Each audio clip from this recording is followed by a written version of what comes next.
Today here on All In with Bryan Weatherford, we are all into not just roofing, but roofing and construction. And let me tell you something, it's a fascinating industry because there's so many changes going on all the time. You never know what the heck's going to go on from day to day, not the least of which in the roofing biz, weather's a big factor. All sorts of factors going on, but it's always nice to have a pro to keep us updated on what we need to know and maybe even questions we need to ask when we're looking to hire someone for ourselves.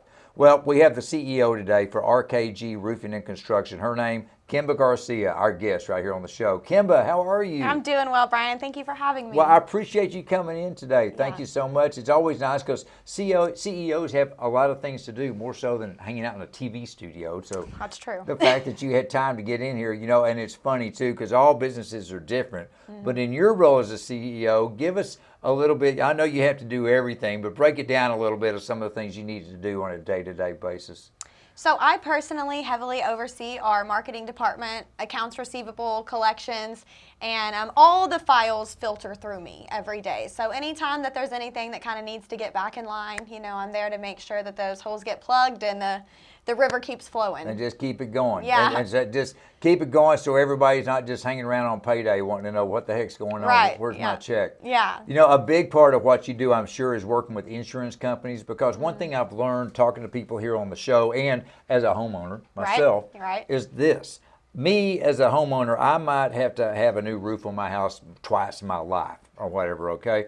And a big factor that we don't even think about a lot of times is the hassle of working with the insurance companies. You, as a pro, you work with them on a day-to-day basis. Who's going to be better at it, me or you? Right. Obviously. Probably me, to be fair. You're probably better at being on TV, though. Well, that's okay. But me being on TV doesn't keep my roof from leaking. True. All right, let's just say that. True. But here's my question, though. Do you get to situations to where it's a make or break time to where a lot of times I don't know whether, well, do I need to file a claim and use my insurance or not? Do you get to a situation where you can kind of educate people like me on when to do that?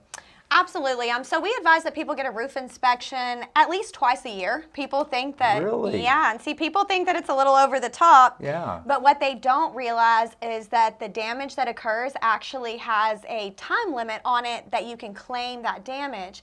So the carriers are getting really great at being able to tell hail sizes and the actual, you know, they have the same software that I use. So if I can tell the size of a hailstorm on a particular day, they also can. They'll match up the hailstone size indentions on the roof to a date. And if you're outside of about 12 to 24 months, you're actually going to lose coverage for that damage. And so I advise people every 6 months, just because, especially in DFW, we get hail we've had hail in January, we've had it in October, Sure. We've had it in August, right? So keeping up with an inspection every 6 months, really make sure that you stay in front of that time limit so that if and when you have damage, you're able to get the coverage from the carrier that you deserve at that time. Okay, well, let me ask you this, Kimba. Is the technology to the point to where you or someone with your company or the insurance person could get on my roof? Let's say there was a hailstorm last week, and they get up on my roof and say, no, this damage was from the storm 18 months ago. This wasn't last week. It didn't hit you. That can happen. Seriously? Yes. It's like ballistics or something up there. Yeah.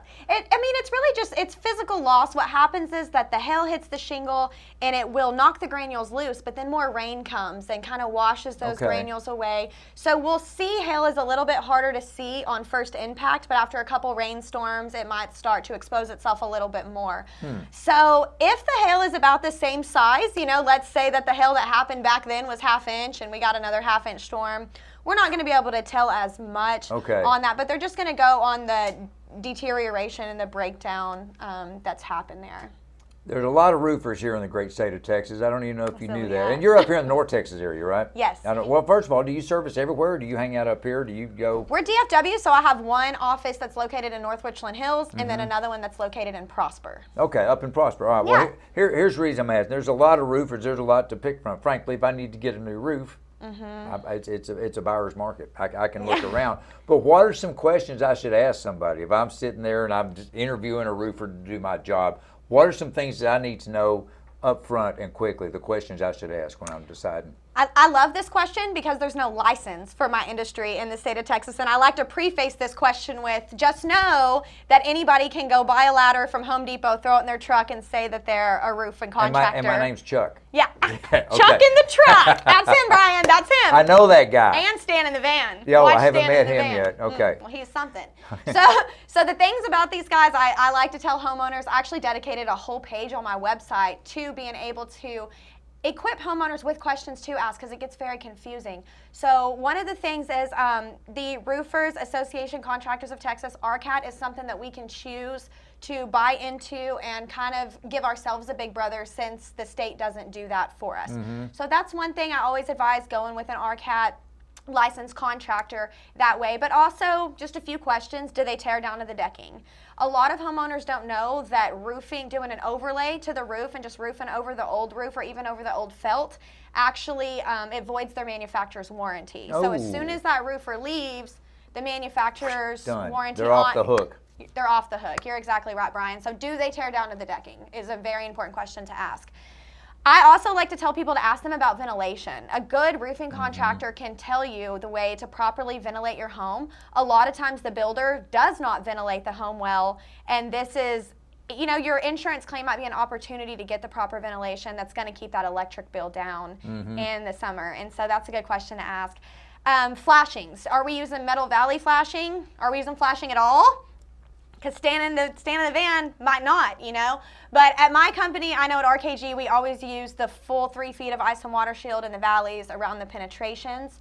Are we using actual starter shingle and actual hip and ridge shingles? Because a lot of contractors will cut up a 3-tab. So what we'll have is the ridge shingles and the starter shingles only have a 55 mile per hour wind rating, but the field shingles have 110 to 130. Oh, what? But the ridge of the roof is what gets the most wind, and it has the least wind rating like that. So we want to make sure that we're getting actual hip and ridge shingles and actual starter shingles as well. And then what kind of underlayment are we using? You know, old school felt paper, it's not that it's a terrible product, it's been around a long time, but there is something called synthetic underlayment. Okay. And I like to tell people it's more like that blue tarp material, so it keeps the water away from the wood. The decking of the home needs to stay dry. Felt paper is more like just, let's say, industrial construction paper, if you will, right? So when it gets wet, it's going to break down over time. It's going to melt to the decking over time.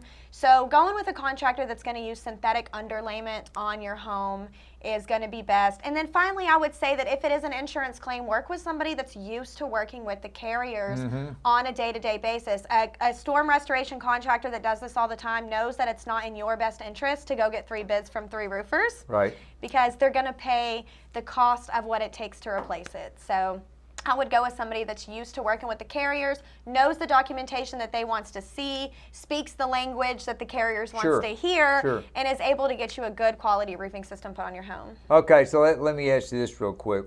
How long has your company been around? When did you get started? Where did you start, for that matter? So RKG started in 2015 with RKG as Robbie and Kimba Garcia. So we started, my husband's been in construction his whole life, and we actually started working under companies that had a name like mine. So we were going out and installing the roofs. He was actually up there putting on the shingles with some helpers, and I came along. I was doing some behind the scenes. I was kind of making those relationships with those GCs to create those jobs, but I quickly started learning that they were going to take 40% gross right off the top, and we were going to be left with the peanuts to kind of try to figure things out. So I came in and I told him, you know, we need a brand, we need a face, we need to sell our own jobs. Other people are making the money and the credit for the beautiful work that we're doing, and we should be doing this ourselves. And so, you know, we created the RKG for the face, the name, and the culture, and the reputation that we have today. Well, and you didn't just start it with a van at a store either. You started with your husband, like you said, has been doing it forever. You come on with your skill set, and bam, here we go. You've been doing it now for some time, and you're not done yet. That's right. Oh, barely getting started. That's what's fun about it. Well, I tell you what, it's very fun to have you in here today to share the story of your company. Appreciate that as a talk show guy, but also as a homeowner. I learned a lot. I know they did too. Thank you, Kimba. Brian. Hey, folks, thank you too. I hope you learned some great things. So be sure to ask your roofing guy next time you're looking for your own needs. Take care. We'll see you here in a bit.